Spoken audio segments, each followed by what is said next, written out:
We are back. You know that there is an election coming up in January, so we want to get all these candidates in. The last time we saw each other, well, hello, just remind you who we are. I'm Narnique Grant, co-host of Race and the Races. I have my co-host Sandra Schiffrere, the co-host of Race of the Races. And we are back because we're doing our series on candidate interviews. We had two candidates from District House 94, which was Elijah Manling, as well as Daryl Campbell. And now we have Mr. Kemp, Roderick Kemp, who is also running for District 94. And we wanted to have an opportunity to talk to him and learn about his vision for District 94 and about where he stands on certain issues. So growing up during his impressionable years, he was fortunate. His dad was heavily involved in economic aspects of civil rights and held gatherings at his home with the local and state politician.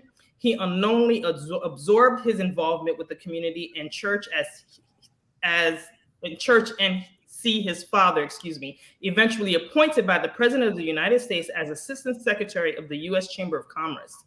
As a teenager, he activated the Black Student Activity Clubs in high school as its president, organizing student body assemblies, events during Black History Month to educate his fellow students, and Black history being as important as everyone else's heritage. Throughout his life, Mr. Kemp has been involved in many causes. So before Mr. Kemp comes on and tells you a little bit more about himself, I'm going to have my co-host introduce herself, and then we'll go and speak to Mr. Kemp. So excited for this interview. I'm Sandra Schiffrere. I'm the other half of the Race and the Races show. We're here, like I said, speaking with the candidate. I have on my vote shirt today, right? Because that's what we want y'all to do on January 11th. Actually, you can actually start voting on Saturday, January 1st. Because early voting starts January the 1st until January the 9th, right? Yep. Then off on the 10th. And then the last day, the last opportunity you have to vote in this special election is on January 11th for House District 94, Senate District 33, and United States Congressional Seat 20. Mm-hmm. And then also in Palm Beach, they're able to vote for House District 88. 88. Mm-hmm. Right. And the other thing I want to say about this particular, so House District 94, there's no Republican candidate. So whoever comes out of this January 11th election is the person that's going to be able to go to Tallahassee. However, on the Senate side, there's a runoff on March the 8th, right? And then District 20, Congressional District 20, that is the date because they had their primary in November. So whoever wins on January 11th in District 20 will head on over to DC. All right. So that's all I got to say. So Mr. Kemp, tell us about yourself. What you want the people to know. Okay. Well, let's see. She left off when I was in high school, right? What happened? Anyway, that was my first experience of, being involved in anything and gave me a sense of what it's like to speak about my culture and being Black in America. And the reason why that happened is, and this kind of is an attestament to when you have a good teacher and they're trying to fit you in a certain category.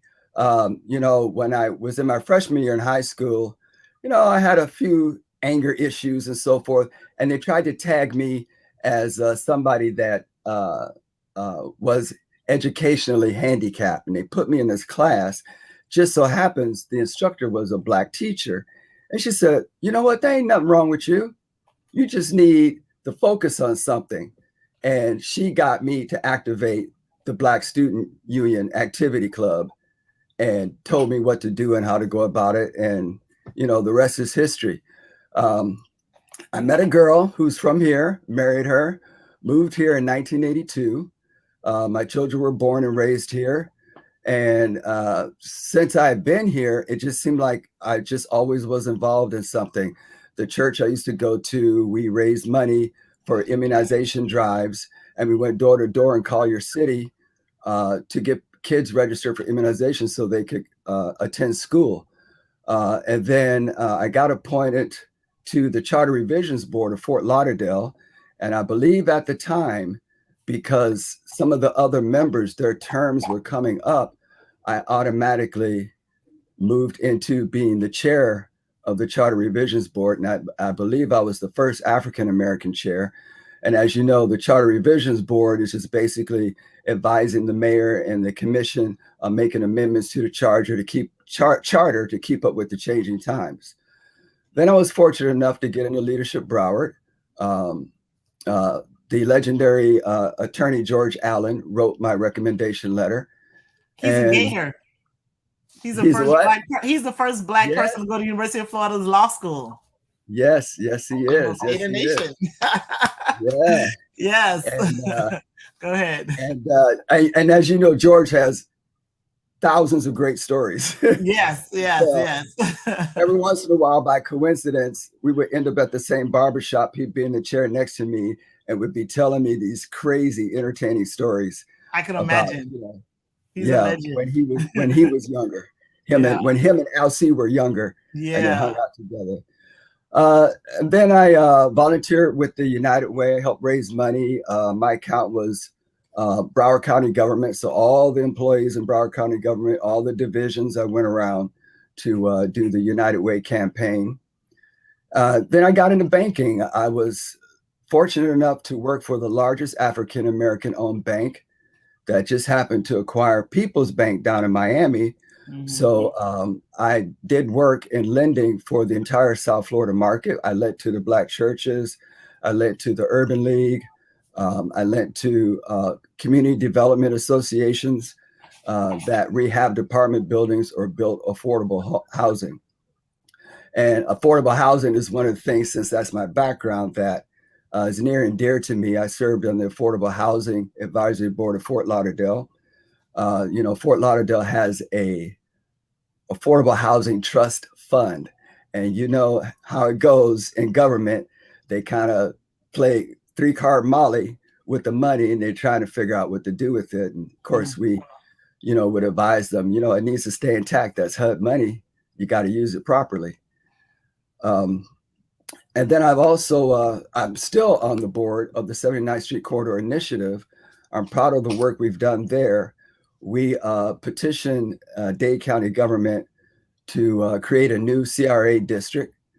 And 3 years ago, we got approved as the first free trade zone in an urban corridor in a predominantly Black community. So we are federally approved as a free trade zone. And there's some other things that are going to happen along with that I can't discuss right now, but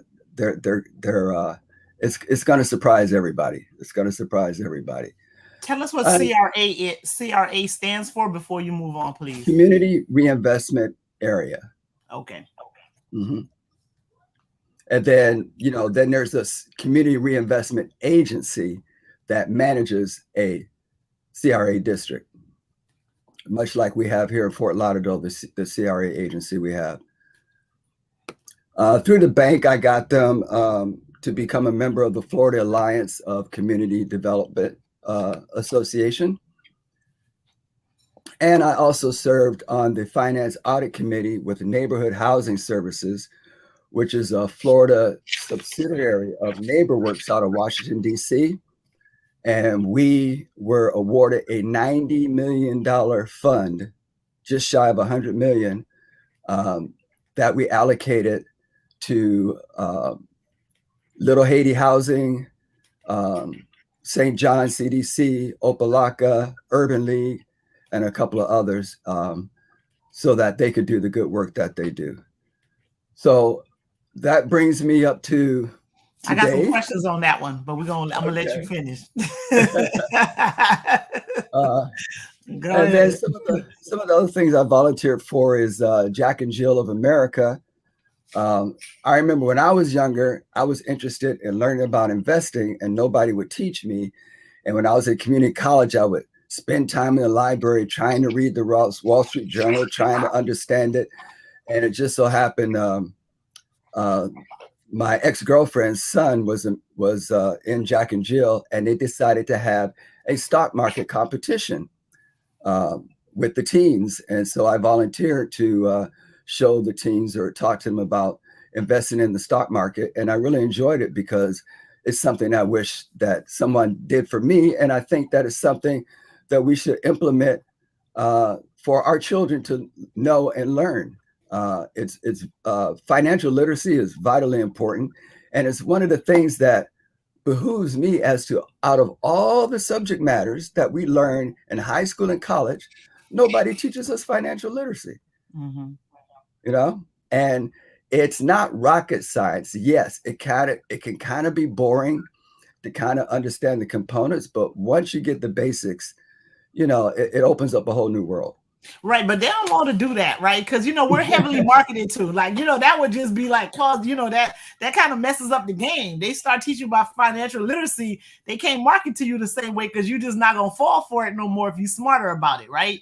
You know, so they want us to continue all the prepackaged investment vehicles they tell you. Yeah, because once you start understanding finance, there's a whole bunch of things you will stop doing.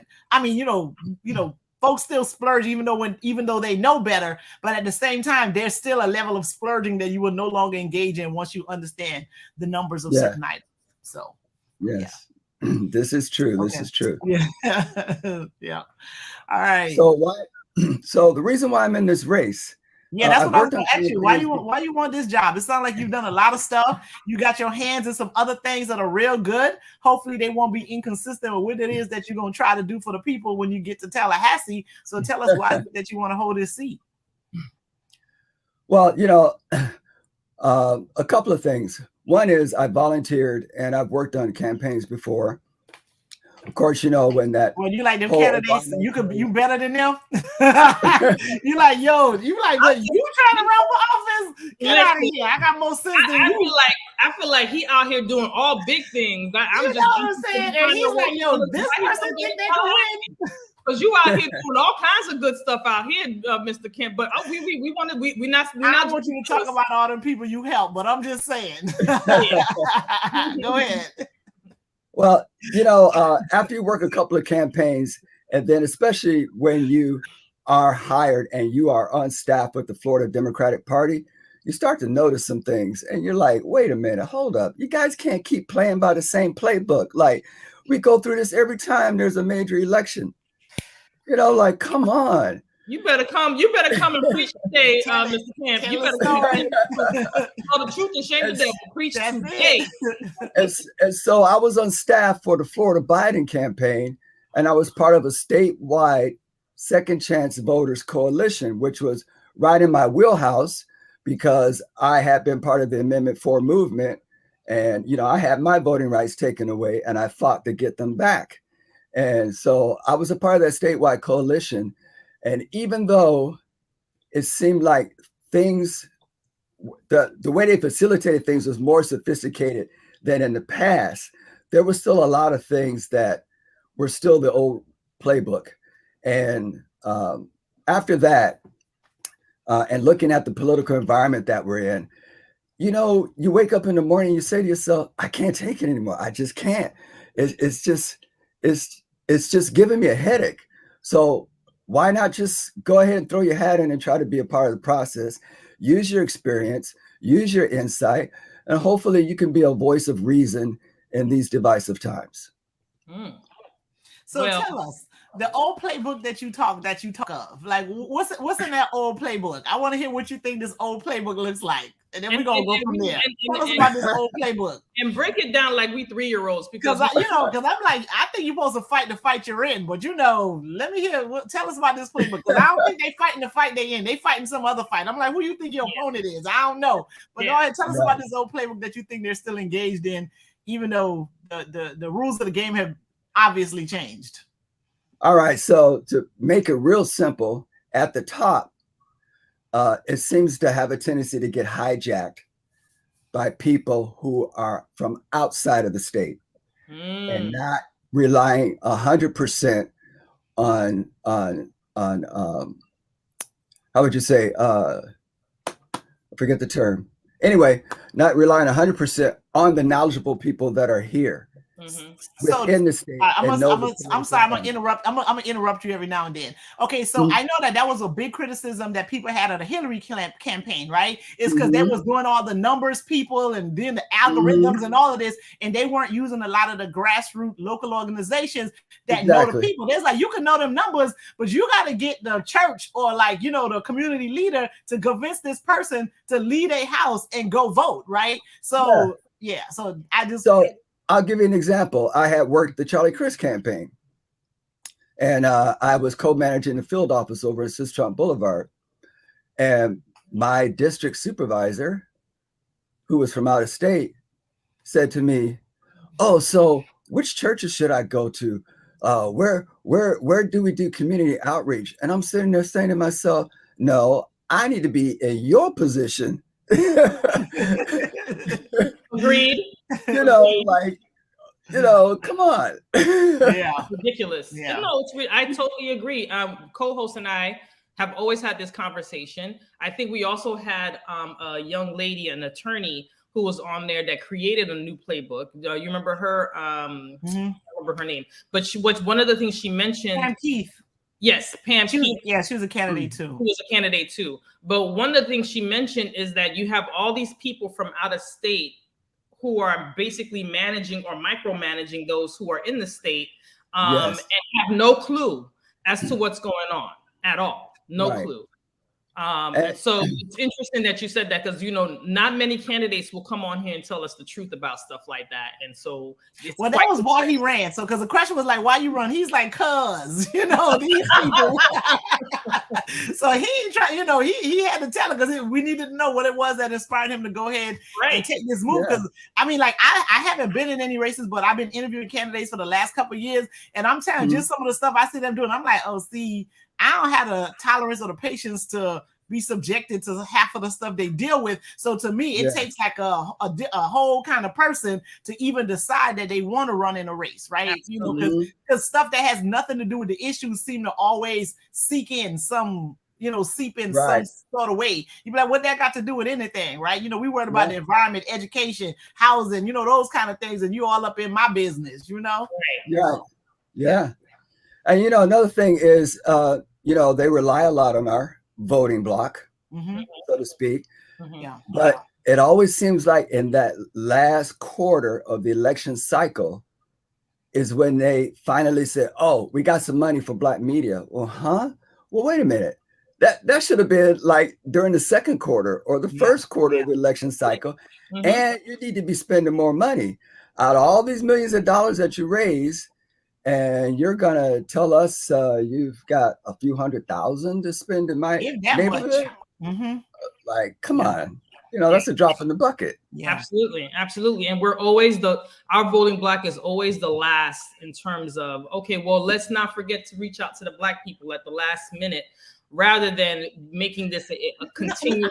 But I think what you're saying is that no, they come, they just don't allow, you know, a lot like the radio stations and newspapers, whichever one of them are left, or even just a lot of the online stuff that's happening right now. They don't pay them in order to promote the ads. That's the part of it he's talking about, because they figure like, oh, Black people gonna vote Democratic anyway, so we don't got to do too much. And so when we're like the networks like ABC, CBS, NBC, and all of them are making millions and millions of dollars during campaign season, most of the organizations that pretty much cater to people of color or organizations that are owned by people of color, they don't get money until the very end. Like just the Haitian radio stations here. I knew someone else who also worked with the Biden campaign in South Florida, and one of the things she had to convince them, say, listen, you got to spend money on Haitian radio. Like they're like, well, why would we do that? They did not want to spend not 1 cent. And she's like, no, you have to spend money on Haitian radio. But she had to fight you know, and it took her, and she said it took her like months to get them to agree to actually spend the money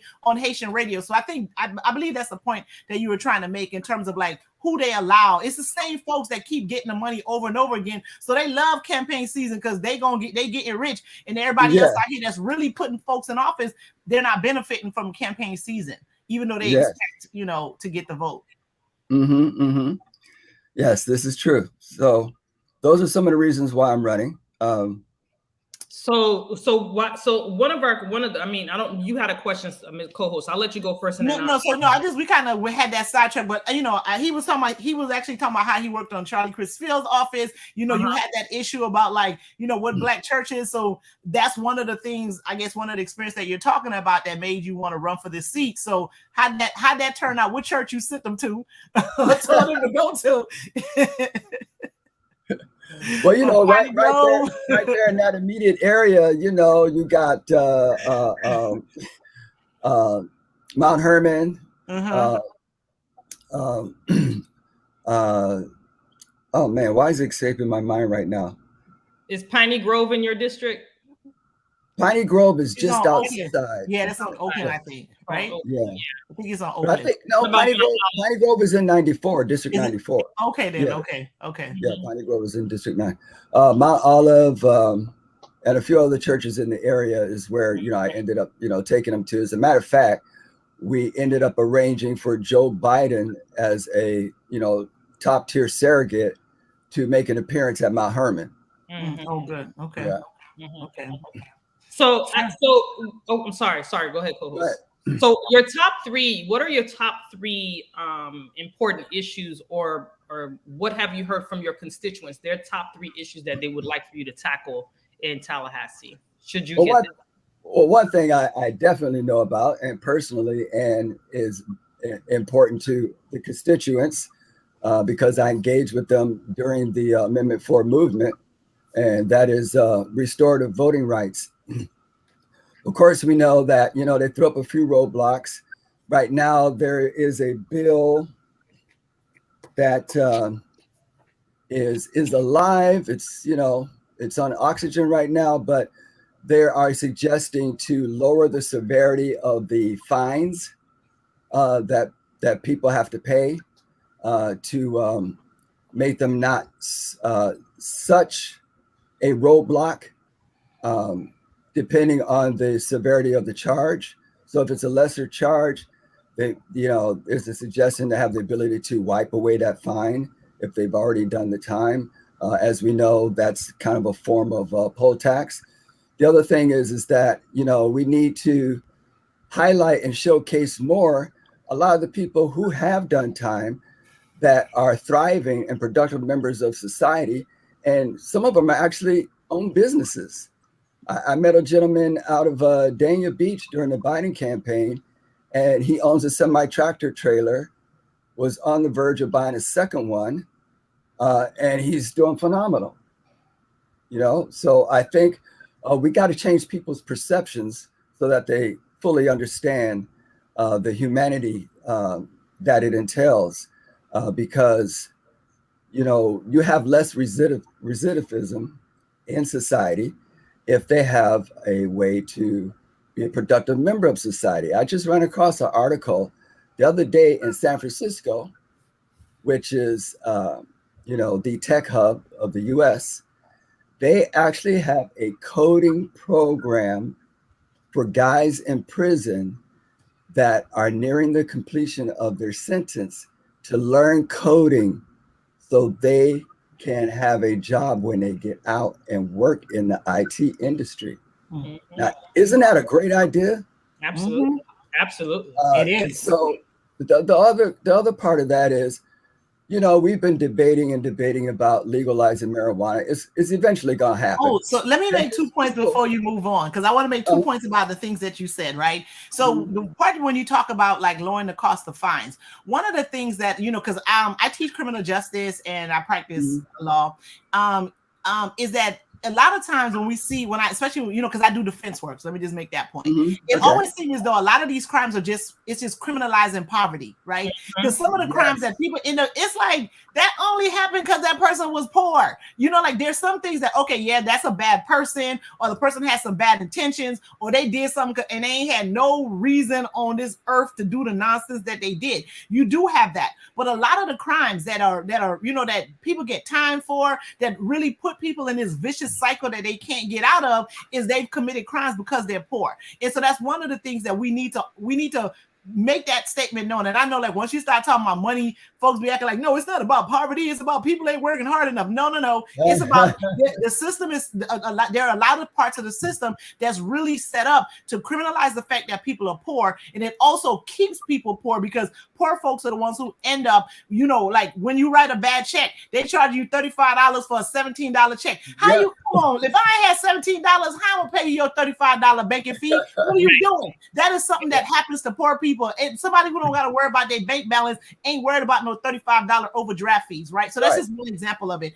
And then the example of the man that you gave in Daniel, and you said he was a truck driver and he was getting another truck. That's another part of, like, when I went to school, they had trades in school, right? That because I went to school in Miami, you said some stuff about Little Haiti, and that's why I was like, we're gonna talk about that, like, part of it. But they had trades. You learned wood shop. I learned how to type in school. That like saved my life in college. I had friends who learned how to home ec, that learned how to sew, cook, do all this stuff. And when I tell you, like, in the fact that they've taken all of those things out, now they want everybody to go to college. Everybody can't go to college, and everybody who does go to college ain't necessarily being successful. I have a whole bunch of degrees, but my friends that I have a friend who does like the hurricane shutters, and another one who drives trucks. They all make more money than me. Like I need to call them for a loan. Like, seriously, and they ain't went to nobody.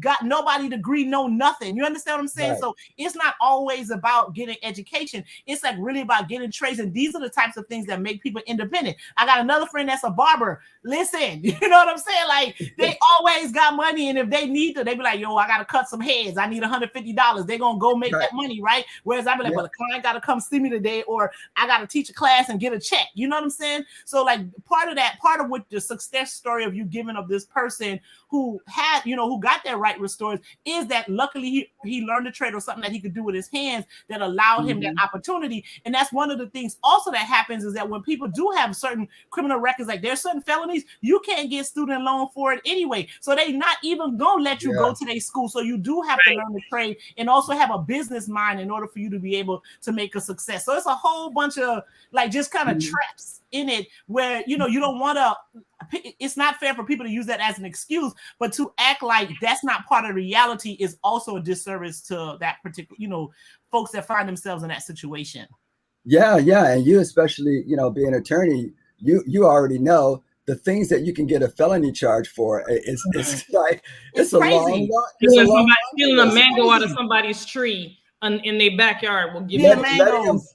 Letting a Mylar balloon off in the air. It violates the Florida Air Pollution Act. And one of the ones that get the young folks in trouble the most is the ones when they're dating and they take their person's cell phone. Like, they're arguing. They're like, let me see your phone. And they take the phone, and then the person call the police, and then you got a grand theft charge because you done stole this $1,400 phone. You're like, but we were just arguing. I didn't know it was a big deal. So now you could get a strong arm robbery behind that. You're going to get a grand theft behind that, and you could get a domestic just from taking your partner's phone because y'all in something because you thought he was texting some, or he or she was texting somebody. And the young folks don't know that because they don't provide that in school. So these kids are felons before they even start their life. So it's crazy. It's crazy.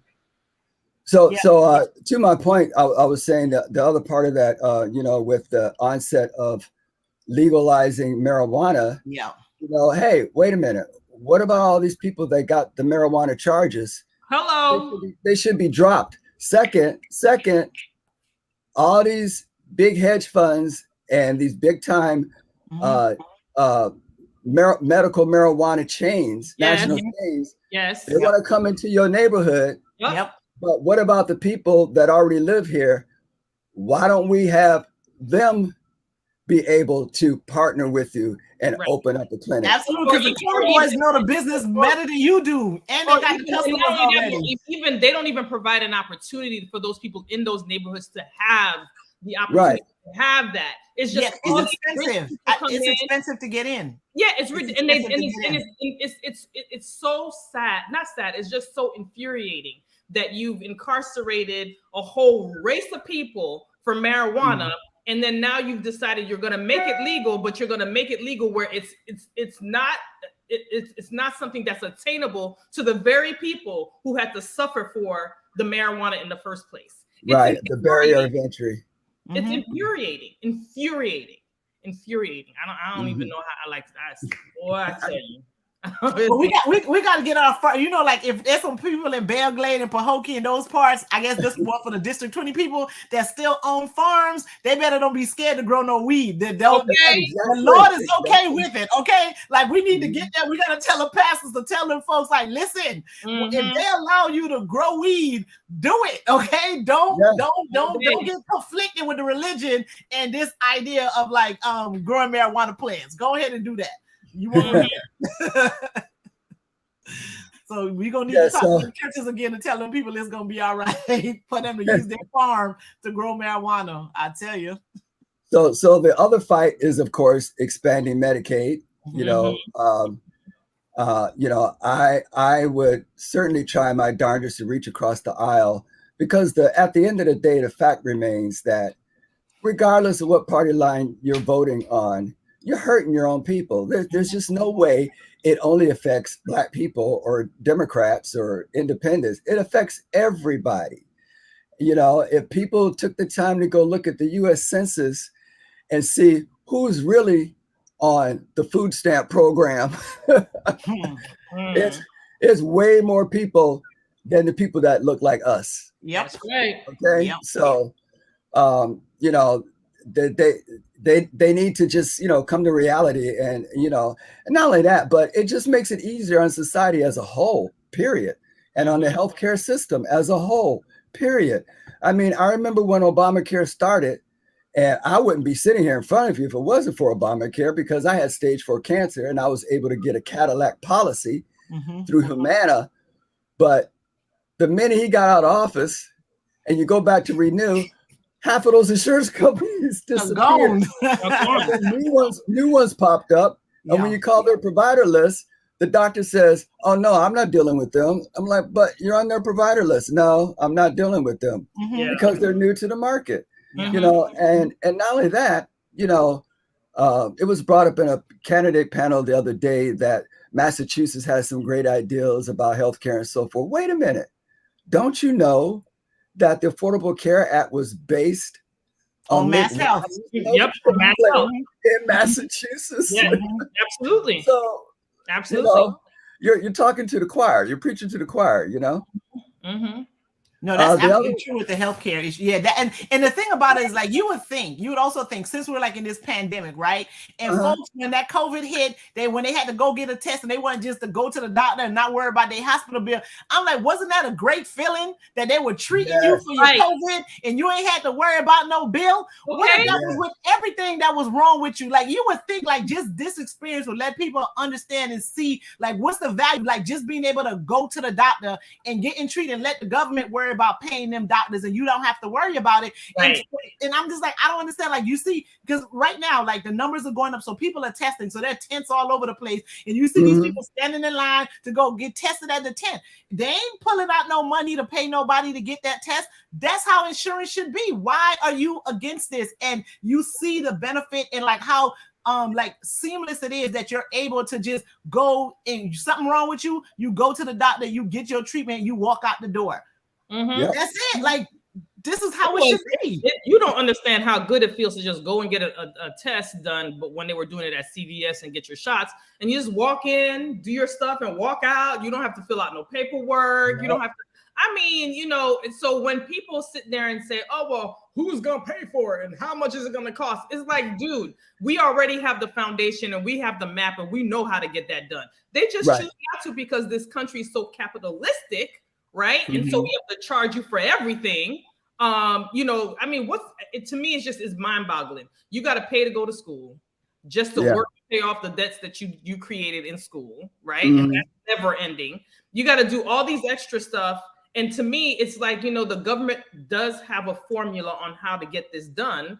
it becomes, well, who are we? Who pockets are we in, and why we can't get it done? Yeah. Like, it is what it is. Yeah, yeah.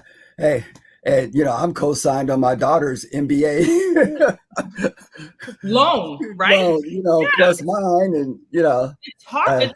It's horrendous. And listen, while we are staunch Democrats, we, co-host and I, we always talk about that, but we're not above holding people accountable. And sure. Biden walked on this thing and ran in terms of student debt and student loans, and then you turn around and you don't do it. So there's millions of Americans who could have at least even $50,000 would have made a big difference in someone's life by reducing that debt to income ratio. But when you decide not to do stuff like that, is not criticism, is holding our administration accountable. That is unacceptable. I know that the legislation in Tallahassee is majority Republican.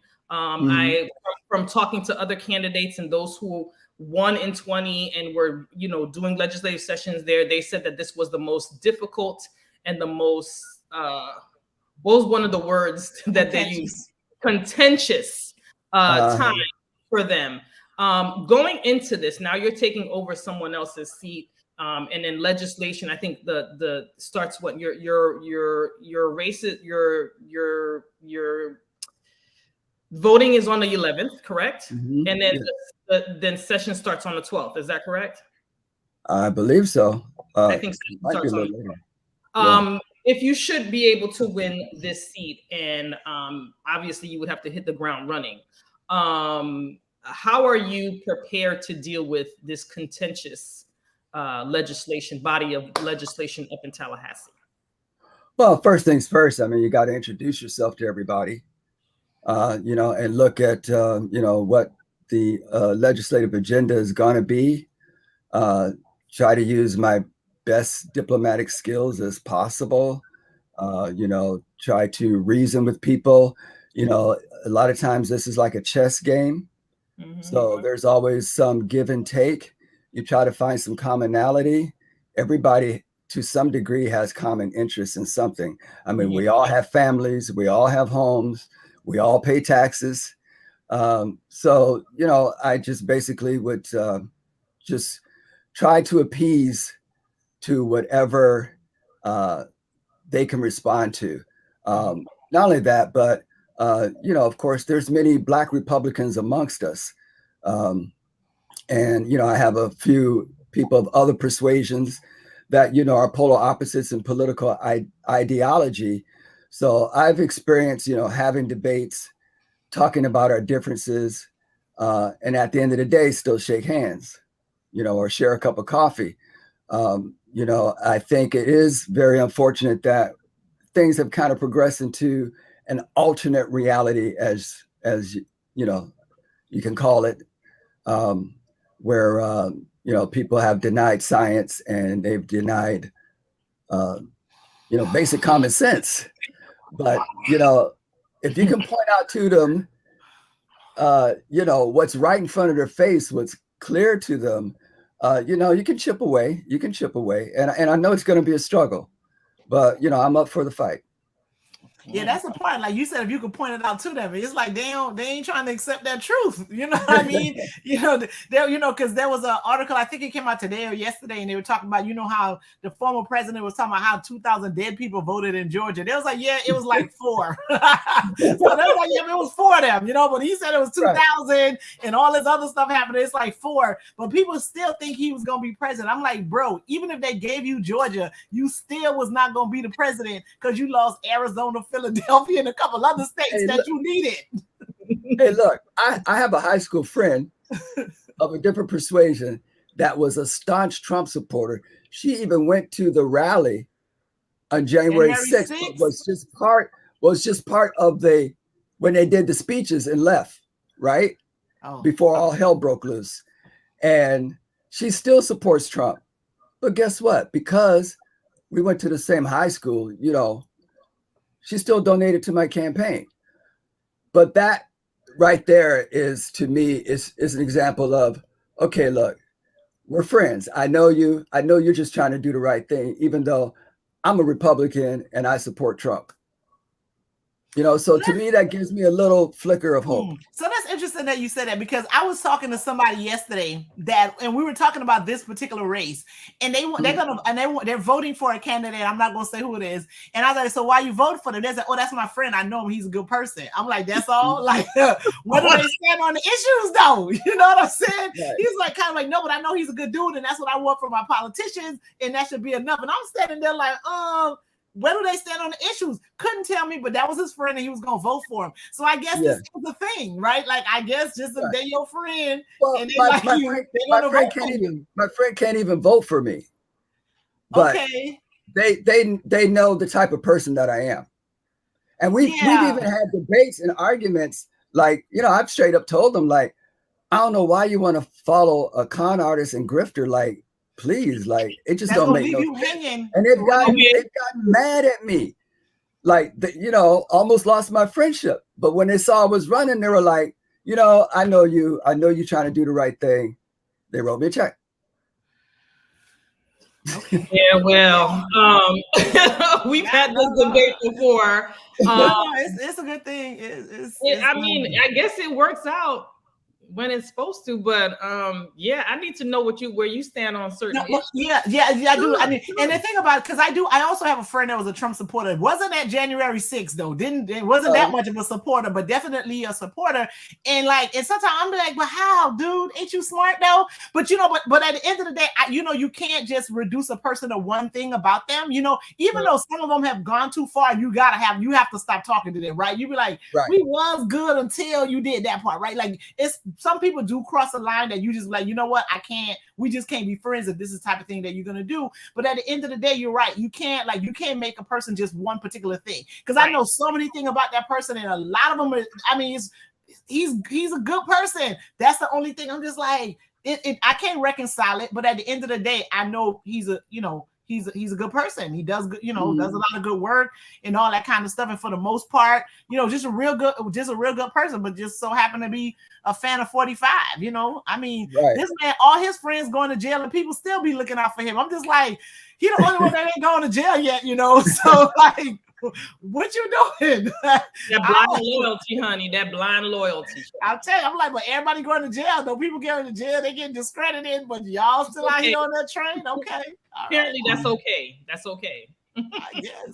I guess. So I think there's some people in the and Mr. Morrell said the 4 dead votes in Georgia, they actually voted for Trump. So about that. Remember there was a guy that murdered his wife because they had an argument, and he filled out her ballot for Trump. He didn't make sure she signed it before he killed her, because that should have counted.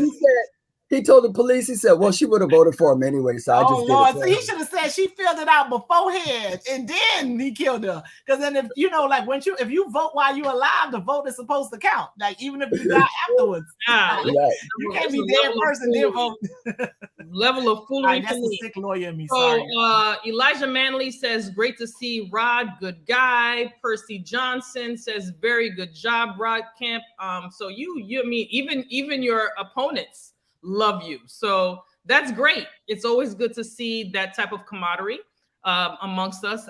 We need more of that and less of this divisiveness that we do have within our own party. Yes. So I've known Elijah since he was in high school, and we've actually worked together. We worked together in the Charlie Crist campaign, and he's always been very ambitious, full of energy. He's like the Energizer Bunny. He sure is. Elijah was giving us life during 2020. He's giving us life. My whole attitude is this. Anybody that decides to run for public office, we all should have mutual respect for each other. Absolutely. I mean, it's not something everybody does. It takes a certain amount of courage and to put yourself out there, because your life becomes an open book. Absolutely. So there's no reason to, attack each other at all. Whoever runs the best race wins, and that's it. That's it. Absolutely. Absolutely. Co-host, you have any other questions? Yeah, we want to know. So, so since we talk about Elijah, Elijah is like the vice president of environmental caucus. So we need to know what your position is on the environment. Because, we got red ties, blue-green algae, water problems, systems need to get updated. And we got other folks who are like, I don't care about no water. I want my checks every month or something like that. So we need to know how you're going to get these people to understand that they need to care about the water in South Florida. They do need to care about the environment, because it was 90 degrees Christmas Day, like for real, So the environment's an issue. How are we going to address that? Well, okay. So I know that DeSantis had proposed $1 billion over the next 4 years to help with environmental issues. But I don't think that's enough. You can't fix in 4 years what took 100 years to screw up. Hallelujah. And he's still taking big sugar money. So is he really going to do what he really trying to do? Like, how you taking big sugar money and then you... That's a double-edged sword. Okay. That's the Fondue family, I think it is. Yes, it is. Yeah. I learned about them when I was in Leadership Broward. So they're like one of the biggest sugar producers on the planet. So they got a lot of lobbyist money. So that's a double-edged sword with regard to that. But we need to keep making progress with the Florida restoration that they started. I was reading recently how Miami Beach, which they've they could be underwater any day. They have what's called the forever bond, which means it's just a permanent thing. Like regardless what our budget is, we're always going to have money set aside to help with our environmental problem of our storm drainage, the seawalls, and the drinking water and so forth. And I think that's something that, we probably should look at on a statewide level, because throughout the entire state of Florida, we have a very high water table. We have several ports, international ports, Jacksonville, Miami, Fort Lauderdale, the seawalls, because we have so many intercoastals on both coasts, on the east and the west coast. So this is something that I think it should be a permanent part of the budget so that we can address it. Yeah, absolutely. And when you talked about the draining, I talked about this with a different candidate where, we had that flooding. Like, it was a couple of days of like a whole bunch of rain and people's houses got flooded out east. And then out west, where I am, they had a whole meeting about how they updated the drainage. They got the water being rerouted to make sure that they don't have no flooding. Because what happened was the lakes, the fake lakes that they make, they kind of got so high that it was running into the streets, right? And so they don't want that to happen. I'm like, it ain't flooding none of our houses. Y'all just don't want the street to get wet. But other people out east, literally the water was halfway in their house and ruined all their furniture, right? So that's made a lot of that was in your district. Like, what, if anything, can you do, or is that something more for like a local official to figure out how they're going to deal with the drainage in that particular area so they don't have that issue again when we have rain during hurricane season? Yeah. Well, working at the state level, you got to interact with the local government, on what their needs are, and to hopefully, get funding to help them address their problems. I live in Tarpon River Bend area near downtown, and where what you talked about in downtown, they had that sewage problem. And I have a friend that is a real estate development attorney, and she has her finger on the pulse of all the major real estate developments here in Florida. Plus, she does work in New York and Seattle, and every once in a while she'll post, "Oh, this new development's going to be going up." And I'm like, okay, great. Are they paying any environmental impact fees? Are they going to fix our storm drainage system before they start putting in a new foundation? Like, there's got to be a balance somewhere. Like, absolutely. And I think community constituents, community members need to ask those same questions. And I know that it's tedious, and I know that it's hard sometimes to get to some of these Broward Commission meetings and or local commission meetings, but that's where you can present your disagreements of what's coming up, being brought into your community. Sandra and I were both, we joined the protests in the area where they planning on bringing the morgue. The Broward Sheriff's Office is trying to listen, they trying forensic lab. I think that's in your area. I think that's in your district. I think that's in your district also. Their so-called forensic lab, which is really a morgue because they bring all the bodies over there. Yeah. And there was not a real serious conversation with the community to see if that's something that they wanted in their city. And come to find out, the community did not want that in their city.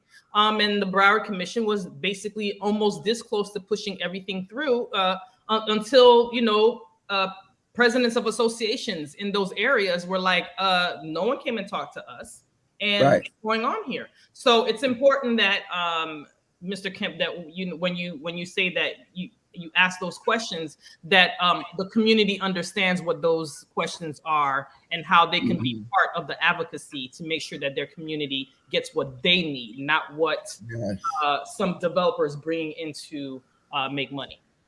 Yeah, and I mean, when you look at zoning, I mean, there are areas that are zoned industrial, commercial, residential, office, retail, so forth and so on. Why didn't they use that approach? Exactly. Okay, hey, we want to open a morgue. Okay, well, we got an industrial area zoned over here. Put it over there. Yeah, and why wouldn't and why not engage with the community? I think as elected officials, especially at the local level, they should be more. They should make more of an effort to reach out to their constituents rather than maybe posting a sign here or there or saying, hey, there's a meeting, but not really getting to be with the community. They know where their community, especially when you're running for office. You knock on doors. You send out flyers, where your constituencies are. So why not, once you've been elected, make that effort too and say, hey, listen, we're going to do a campaign. We want to make sure we hear from the community. We're not going to go to certain people. We're going to go to everybody. And that's what I would like to see for more elected officials. The same way you knock on doors and you go and you bother people to find to vote for you, that's the same way when you become an elected official. You do the same thing when there's an issue that concerns the community and that can affect the community adversely or beneficially. Either way, you still should have that. The pulse of the people is your priority, and so I would love to see that more with elected officials. Yeah, I think that cost that candidate the district 20 race. Yes, it did. I think so. It did. It did. I could be wrong, but and it came at the that end. Was the 5 votes. Ma'am. Although voting was abysmal at that time, and that's another thing. I don't know if you had another question, co-host, but I was going to ask Mr. Kemp, what are you going to do if elected to galvanize? Because I know you've worked on campaigns, you worked on Biden campaign and Chris campaign. What do you see as someone who's been in the trenches on what we need to do as a community to get people to come out and vote, especially our people? We need to educate them. We need to educate them. There's a wonderful book called All Politics is Local. I don't know if you've seen it. No. You can Google it. The writer is a wonderful writer. She covered national politics, and it covers, I think, the last 4 years, concentrating on the last 2 years leading up to the national race. And it emphasizes the importance of, at the grassroots level is where things start. A lot of these policies that the GOP is coming up with, they were all tested out in small communities, in small municipalities, and they tweaked it and they said, okay, we worked all the bugs out. All right, now let's replicate this and spread it all over the land. So we need to educate our voters. And I think that's one of the things that I'm passionate about and is vitally important, is for them to understand that everything that happens right where you live eventually trickles up to the national level, and you need to be engaged. You need to understand what's going on. And I'm here to explain it to you in layman's terms. Yeah, absolutely. Yeah, no, that's definitely that's happening. Because I was reading something about it was a candidate that was in Oklahoma. He brother, a man of color that's lived in Oklahoma all his life, in his 40s. His father was involved in Oklahoma politics. He was involved in Oklahoma politics. But during the last, election cycle, with the way the president did stuff, causing all of these divisive issues. And then and the other thing too, the other thing that really just kind of tipped it was, when they started talking about this critical race theory stuff that's really not taught. So they were able to, like, that small community. I can't remember what part of Oklahoma it was. I see the name, but I can't think of it. He said what they did, like, they decided to start going to the school board meetings and the city council meetings. They all decided they was going to wear their red shirts, and they ended up voting out 2 county commissioners and 2 members of the school board, and they're basically taking over the politics. But one of the things he was talking about was, like, he's like, the place doesn't feel like home to him anymore, even though there was always issues of, like, race or whatever, but it still felt like home. And he's actually looking to move out of the state because of this turn that's happening, with politics, particularly with the Republican Party. And I'm saying that to say this, like, yes, you're talking about educating, but even particularly within the Democratic Party, there are different types of Democrats, right? You have the real progressive ones, you have the ones that they call moderate, then they got the left, and they got all of this, and the message isn't unified. With the Republican Party, on the other hand, the candidates that are running don't even have to worry about messaging, because it's one message. Like, they don't have to go and convince, because some of the Republican candidates that have won, especially congressional seats, right? Like, I mean, you got a girl who got a high school diploma 2 months before she graduated, she won office, right? Like, out of Colorado. You got this other lady who has absolutely no commission. She has no committee assignments, but she out here, being popular. So they don't even, their candidates are like, for real, like, this is who you send in to. That's the best they can do. So they can just pick up any old person from the street, put them in there, because the messaging is going to be the same. And as long as the person's going to vote party line, they don't care who it is. You know what I mean? And so that's one thing. And I don't think that's necessarily a good thing, but I do think the Democratic Party, at least like the DNC, they need to help with the messaging, because each individual candidate should not have to be funding the message of the Democratic Party, because then that gets expensive, right? And then it's all these different things. So that's something the DNC needs to do a better job at providing at least all of the stuff that the Democrats can agree on. That message needs to be pumped, throughout. Exactly. So maybe a person can just talk about their nuances and not necessarily the message of the party. And if you do win, Mr. Kemp, you may want to talk to Jamie and have a conversation with him, so he can understand that while we're not saying they need to take a playbook out of the Republicans' book, but we are saying there needs to be some uniformity in our party. Oh, definitely. So that we can at least advance where we need to be, because we are in the state of losing the House and the Senate in 2022 and 2024. And so, the messaging, and that's one of the things that killed us, and we lost so many seats back in 2020, was the messaging. And now they have people who specifically attack critical race theory, and when I have an opportunity, I'll email it to you. They're not even attacking critical race theory. They're not. They're making up some. They have a whole that's not critical race theory at all, and they're pretty much putting a tag to something it's not. But remember, I sent you the email with the gentleman who's created this whole campaign just on critical race theory. But the point that I'm trying to make is that what he's attacking isn't even critical race theory for real. So we don't want to say that they're attacking critical race theory, because they're not even addressing critical race theory. They've created some fiction, and then they're making they're doing some messaging. Well, they created a message. They created right. So messaging is very important. We might have to consider not calling it critical race theory. We might have to consider just saying, hey, this is American history, and American history is about all of us. Right. I don't know, something that, let's, for lack of a better term, people aren't scared of, because we know why they're scared, and we know why they're attacking it.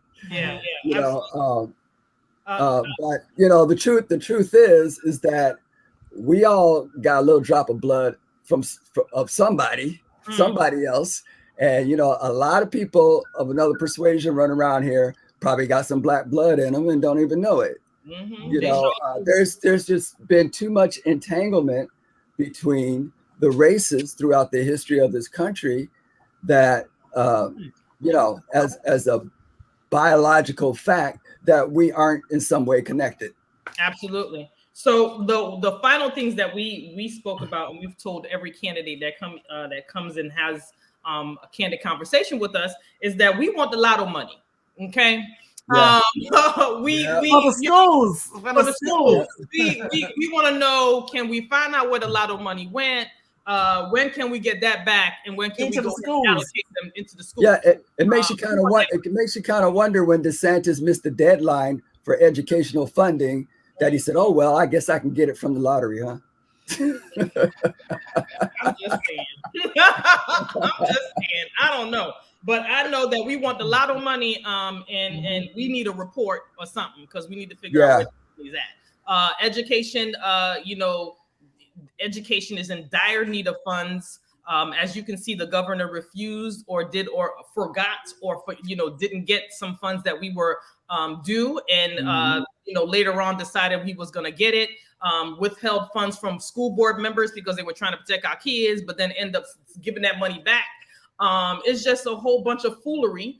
And we need people who are running for office who are going to not to be, I use this word very loosely, afraid, but we'll go in there and say, hey, you know what? Wrong is wrong and right is right. And I'm here to stand up against foolishness. Yeah, but part of what DeSantis does is he's taking a page out of 45's playbook, right? So 45 would have these press conferences, talk about stuff, and those of us who know, we like, he can't do that. You know what I'm saying? And he talking about, I'm like, he can't do that. That is not gonna happen. This is straight gonna get litigated. But he went on TV, talked the nonsense, and then everybody fell for it like it was really a thing. I'm like, that ain't even a thing. Right. And kind of what DeSantis did, right? Like, I ain't gonna say what? His woke legislation. Did a whole press conference on that, as if that can fly. Okay, right. But it's sad, co-host, is the fact that people think that is like a whole thing and that can happen. It's just and I think that's what we really need to educate the public on. It's like, it's that's all for show, right? And like, we need to stop falling for the show. Like, they put on a show and do it, and then it's ridiculous. We got to do better. We got to do much better. So, Mr. Kemp, tell the people, we're coming close. We're coming down to the wire. I'm not sure when you can stop receiving funds, but tell us how we can donate, how we can come and knock on doors for you, volunteer. Give us all the information so our people, or at least go to, since early voting starts on Saturday and it's running for 9 days, he needs some people at the polling places. Because I'm gonna tell you something. So during the primaries for District 20, right? Like, I went to one of those poll places, and even though it was like about 17 people in that race, based on what I saw at the polling location I went to, you might have thought it was just 3. Right? Because there were some folks that had a presence there, right? So at the very least, Mr. Kemp needs some volunteers to have a presence at the polling place so people will know that they're voting. Because literally, I went there, I was like, you would really think that it was 3 candidates in this race, and one of them had like a huge presence, the other one had a medium presence, and then the last person, you could tell they were there, but all the other ones you didn't, If you didn't know, you wouldn't have known. So that presence at the polling locations on that day, because I also have to say that in 2020, I'm not going to say what races is because then people are going to know what I'm talking about. But in one of the races, I ended up voting for the candidate because they were at my polling location. Because I was down to 2. And then I was like going back and forth. I was like, oh, who is going to be? And they were there, and I had an opportunity to speak to them before I went in. And I'm like, all right, I'm going to vote for this person. And they were one of the 2, but I was still like, up until I got to the door, I wasn't sure. But because that person was there, we had a good conversation. And I was like, all right, this is what I needed. And so that presence, I'm just saying, the presence at those polling locations make a difference. So he needs y'all to volunteer. If y'all can't give for the 9 days, for the full 9 days, okay? Bring it down to and on the 11th, the 10th day too. On the 11th, and that's right, on the same day too. So how can you be reached? All right, so the website is very simple. It's www.electrodkemp.com. That's electrodkemp.com. And then the cell number for the campaign is 954-383-8686. Of course, when you go to the website, you can subscribe, you can register to volunteer, and you can also donate. And that cell number is to me, and it's for the campaign. All right. So you heard it here, ladies and gentlemen. Please go to www.electrodkemp.com. The number is 954-383-8686. He needs volunteers for them 9 days. 10 days. How much? 10. 10 days. The 1st to the 9th and on the 11th. 10 days. That's right. We can't forget the day, the election day. Listen, there's going to be three people on the, not three, I'm sorry. There's 4. 3 different races. There's 4. It's 4 candidates in this your race, but there's 3 different races that will be on your ballot, correct? Not necessarily. Well, people are different. It depends on where you live. Where you live. Yeah. Because it depends on where you live.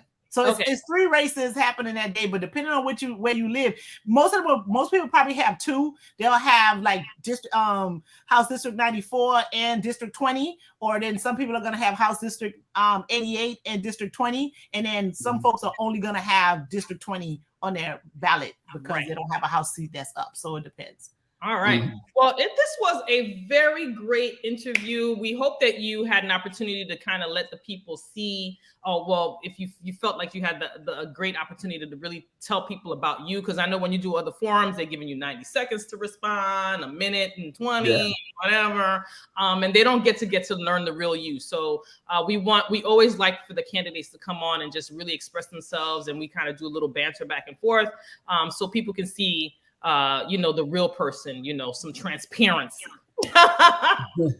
But we are looking forward to your races. We wish you nothing but good luck. Do you have any final words for us? Yeah, give us your closing arguments on why the people should vote for you and not Elijah, Josephus, or Daryl. That's right. Well, I have been serving the community in various ways for a long time. I'm somebody who has personally experienced losing their voting rights, and I fought to get them back. I will fight for you to get yours. I know what it's like, and it's not a good feeling, because when you don't have your voting rights, you don't feel like a whole person, and they've taken your voice away. I have been involved with our local economy and doing loans to churches and with the local community development associations, and I would help to, or make an argument to protect the Sadusky Fund, and that affordable housing is critically important to us. The expansion of healthcare is critically important to us. Also, along with the healthcare, I think that we should have resources for people that are family caregivers. A lot of us want our loved ones to live out their remaining lives in dignity, and a rest home always isn't the best choice. For them to be surrounded by their family and to be independent. I hope that I could be a voice of reason in these divisive times and to represent this very vibrant and diverse community. We have so much talent and smart people and kids that want to do things for their society, and we all need to have that opportunity. So again, www.electrodkemp.com. That's electrodkemp.com. I wish everybody a happy and prosperous new year. Thank you. Right. Thank you so much. It was a pleasure. And we wish you good luck, Mr. Kemp. Thank you. Thank you for having me. Thank you for joining us. All right. All right. Great. I loved it. Yeah, that was good. Yeah, this was just like, Yeah. So District 94 got some decisions to make. They sure do. They got some decisions to make. They sure do. I think majority of the candidates are pretty good. They're well, we only spoke to 3 of the 4. Yeah. Well, I did reach out to 4, and so far 3 reached back out. We can only speak to 3. We can only speak about 3 of them because the 4th one we have not spoken to, so we don't know what they're about. Okay. Well, I've seen the 4th one on some other things or whatever. Well, he ain't talked to us, so we can't comment on the people that ain't talked to us. So y'all got some three good choices: Elijah Manley, Darrell Campbell, Rod Kemp came and talked to us. We have the videos up on YouTube and Facebook. There you go. Check them out and see who's the person that's going to best represent your interests. Yeah, see who you gel with. we want to thank all the people who came in and made comments and posts in the chat. Mr. Morel, thank you so much. One of our favorites. We had a good interview with us. We love you too, sir. We love you too. He had to check us. He got into daddy mode with us. He sure did. I'm the one that's being interviewed here. Love his interview. If you have time, go check out Mr. Morel's interview with us. This is a cool dude. Like, we like him. So nice. Knows the issues. Just an all-around great guy. And we appreciate him for putting himself out there and running for office, because we know that's not an easy thing to do. And we hope that we don't hear the last of you, Mr. Morel, because people like you do make a difference in our communities, and we love you for that. So we appreciate Mr. Johnson coming by. We appreciate Elijah coming by and showing his support to his opponent.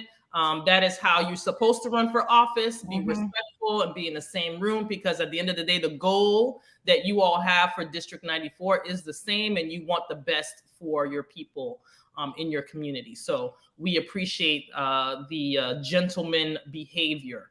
Do you have any final thoughts, co-host? Oh, you know, my final thought always is school board District 4 needs a candidate. I heard people scared to run against that lady. I was talking about that yesterday with somebody. They said, oh yeah, they scared to run against her. I don't know why. Don't be scared. What there's nothing to fear. I don't know, but apparently if you run a good campaign and you talk about the issues and you don't do any mudslinging, you fine. You know, if people have to do mudslinging in your race, that means that they're on shaky ground. When you know the issues and you know what needs to get done and you about the people, there should be no fear. Yeah. Now, so come on, y'all. School board. You shouldn't have to be running unopposed. We don't believe in opposed. You can be the best person in your job. And we have a lot of candidates, and not even candidates. There's elected officials that we love dearly that are doing their job, but we don't believe they should be running unopposed. Nope, never. At all. Nope. Because you can always do better, and you can always strive to do better. Don't run unopposed. No. No. So District 4 so far does not have an opponent. I behoove you all, cities in Coral Springs. I at your friends, man. Tell them to shoot their shot. Listen, and I'm willing to support people. I'm willing to be on the canvas for you, and I help raise money. Call people, send out text messages. What you name it, you I ain't too proud to beg for a good cause. You sure ain't. So please, that's one of co-host's pet peeves. You shouldn't be running unopposed. Nope. Listen, that Omicron or whatever they call it, that variant ain't playing no games with you people. Y'all still need to be wearing your mask. The Broward County Commission made a rule that everybody in any public, government offices must wear a mask, whether you are vaccinated or not. If any school board member watching, y'all need to go ahead and huddle up. Y'all need to have a meeting on Monday. Y'all need to tell the kids to put their mask back on. Listen, y'all need to do an emergency meeting or something like that and reinstitute the mask mandate, because the amount of positive cases coming out of Florida has surpassed that of August from the CDC back in August or whatever. We surpassed that number. I see tents all over the place now. I've been driving, like today I was out, there's like tents and people in line getting tested. It's a vaccination site. The line was from like 111th and 27th Avenue to 119th and 32nd. People get between getting tested and vaccinated. They need to put that. You got to put your mask back on until we get a handle on this. This variant is highly contagious. Yeah. They haven't given extra information. I hear reports here and there about it's mild. I don't know that for sure. Not going to be talking about it. What I do know is spreading like wildfire. And we are number 3 in all 50 states that have the highest numbers. Okay. Yeah. New York, I think it was, I want to say New Hampshire and then Florida. I could be wrong about that, but about the second one. But we're number 3. That's all that you need to know. Out of 50 states, we're number 3 with the highest number. That you all need to be wearing your mask, period. Wear your mask, put them on. You take it off when you come home. And the highest numbers that are being hospitalized are children under the age of 18. The second highest number is adolescents 18 to 29. That's who are being hospitalized. Okay. So the babies are suffering. All right. There's those who are 5 and under that do not have the opportunity to take a shot. So these babies are being affected. Wear your mask. Just wear it. Like y'all just walking around here. Just wear your mask. That's all I'm saying. Just wear your mask. Wear your mask. Anyway, that's all I got to say about that. Hey, listen, that's a lot to say because it's definitely real. Mask. COVID ain't no joke. It's not. Okay, yeah. And people are still dying. By the way, the numbers. I think it's over 850,000 already. Like people have died since the pandemic. We're gonna hit 1 million, literally, and it's not gonna take that long. And 1 million people dying over a virus that is preventable by wearing masks, social distancing, and being precautious is an unnecessary death. One is an unnecessary death, but we're almost hitting 1 million people. That is just unnecessary. People losing parents, children, aunts, uncles, grandparents, unnecessary. Yeah, because I think I saw something that they said it's like 160 or 170,000 children are orphans because they lost their parents to COVID. It's unnecessary. Unnecessary. And then those who come in and say, oh, well, people who are overweight are the ones that get it and this, that, the other, whatever. Nonsense. Okay. Nonsense. Maybe some people are more susceptible or whatever, but that doesn't mean just because you're overweight, you're the only person going to be dying from it. That's nonsense. Okay. We have healthy adults dying from it with no pre-existing condition. So that's nonsense. Just wear your mask. Okay. Wear your mask. That's all I got to say. All right. So we will see you all in the new year. Right. Yo. We'll see. What's her name from West Park? Who's supposed to be coming to see us? Her name is on the tip of my tongue and I can't remember. Oh my God. No.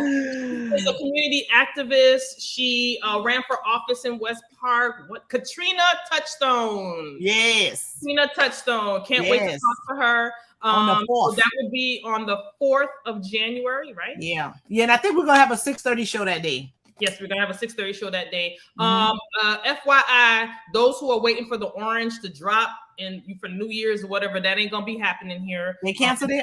They canceled it because the whole crew got COVID. How about that? How about them apples? Okay, so the whole crew that does all that Orange Bowl thing that goes down or whatever, they got COVID, so we can't do that. That has been canceled. Okay, I'm just saying, wear your mask. That's all I'm saying. My son was supposed to do a camp for these 2 days, and they were like, "Yeah, nope, we're not doing that." But they made the announcement last week before, because the numbers were going up, and they said, out of abundance of caution, we ain't gonna do that. Them positivity rates ain't no joke. Like going them positivity rates, and the CDC talking about something from 10 days to 5 days. Listen. I heard that was some corporate. That was the Delta Airlines like them 10 and 14 days is too long. We need y'all to cut that number in half. So I don't want to believe that they're gonna go ahead and jeopardize people's health for money. But just so y'all know, I got COVID, and I was quarantined for 10 days. Went on day 11 to go get tested just to be positive still, and they claim I'm not contagious because the time for contagion had passed or whatever, but you could be positive for up to 3 months, according to them. I don't even know how that works because how do I know I ain't catch it again? And I'm just, it's just confusing. Just wear your mask. Okay, just wear your mask. Okay, everybody else in the house is negative. Oh, and wash your hands and use the hand sanitizer and alcohol. Don't touch. Go right back to that. When I go in, I have wipes in my bag, so when I gotta hold the door handle, I got like a wipe in my hand when I'm opening the door. And if I don't have to put my hands on anything, I don't lean on the walls. I don't, my kids, they know they don't touch anything anymore. They just wait for me to get the door open for them to walk in. There you go. So, yeah, just and the people that go into the stores and they touch stuff and put it back. Don't touch. Just kind of look, make sure it is what you want, pick it up and then take it. All that touching everything, try to minimize that contact. Yeah, I have masks. I have in my car and everywhere I go. Wipes, the sprays, the hand sanitizers, the squish. I got it all. Okay. Yeah. And so when you come in and out or whatever and stuff like that, that's what I'm doing. At one point, I was like, the sprays is going to kill my children before COVID does, because I would spray their clothes down before they left the house, because that's like it's 24-hour anti whatever. So yeah. Hey, Dr. Shoro, if y'all need some fireworks for the New Year's, go to the Walmart on Oakland Park and University. They got them, all kind of stuff, things I never heard of, never seen before, but they got everything over there. It's a TNT tent on Oakland Park and University at the Walmart. Wear your mask when you go over there, okay? Yeah, wear your mask. It's outdoors, so you're not in the indoor structure, but yeah, still wear your mask. But yeah, if you need fireworks, go to Oakland Park and University. Virus carries in the air. Just wear your mask. That's all I'm saying. And then when you're doing your fireworks, 6 to 7 feet should be good while you're outside, and try not to congregate too much. Okay. Yeah, she has all safe stuff. So yeah, all right. But yeah, if you need fireworks, Oakland Park and University, and they may have tents somewhere else, but yeah, so it's at the Walmart over there. Go ahead, get your stuff. We'll see you all in 2022. Yeah, see you next year. Next year, it's a big election year in 2022, honey. Midterm elections. It's gonna be elections going all over the place throughout the year, throughout the country. Yeah. So pay attention. But South Florida, the District 20 race, those are the first elections of 2022. That's the first set of elections for that election cycle, because there's elections in March and May throughout the United States that entire year, but we're the first election in the U.S. for that. And we'll talk about some of those other elections in other states, because believe it or not, people, they affect us too. Okay? Yeah, they do. Yes, they do. So just because something's going on in Texas doesn't mean that it has nothing to do with Florida, because as you see, Texas law is being replicated here in Florida. So what they're doing, you need to know about it too. Okay, so you can be properly educated, so you can advocate properly. All right, so that's what we're trying to do. All right, so we'll see you all in 2022. Be willing, protect yourselves. And, you know, during the new year with all the you know, what is it? What was that thing you were saying that people were going to go buy? Fireworks. Yeah. During fireworks, it can get kind of dangerous too. So please be careful. And those who have responsible gun, watch your weaves in the flames. I'm just kidding. These wigs ain't cheap, okay? It's the cheap ones you gotta worry about, because that thing gonna go woof. So be careful. Watch your wigs. Y'all know y'all got that synthetic. You gotta be careful with the fireworks. That thing gonna woof. We don't want half weave people, okay? Be careful with fireworks in their hair. Ladies, be careful. Be careful. But right. Listen, and I'm saying that because I'm gonna tell you. So you remember, I think it was Hurricane Irma, one of them hurricanes that happened like around September of one of the years. It was either 17, 18 or whatever. Luckily, I had good hair. I did, and you know, the power had gone out, and I had candles in my hair. Yeah, but luckily I had good hair. I was like, what that smell? You know what I'm saying? So that's why I'll be like, watch out with that fire in the weave, because the weave caught a flame, but luckily it was some good hair. And I don't know, because see, I've seen celebrities get caught with weave, got burnt like T.I.'s wife or whatever, and that jing went up. That be that spray they got on there. They got all this stuff on. They got all these other, like, you know, stuff that you can start a fire with. Yes, ladies, try to be, you know, try to let the wig, you know, go on that. They put all that fancy stuff in there. That stuff is flammable. I ain't laughing at nobody pay. Sorry, y'all, but I'm just saying. Listen, watch out for that hair and fireworks. But go get them. Our sisters to be careful. Okay, be careful. Please. While there's, you know, firecrackers out there, and try to stay away from the flames. Okay, stay away from the flames. And be careful. All right, so we'll see. All right, y'all.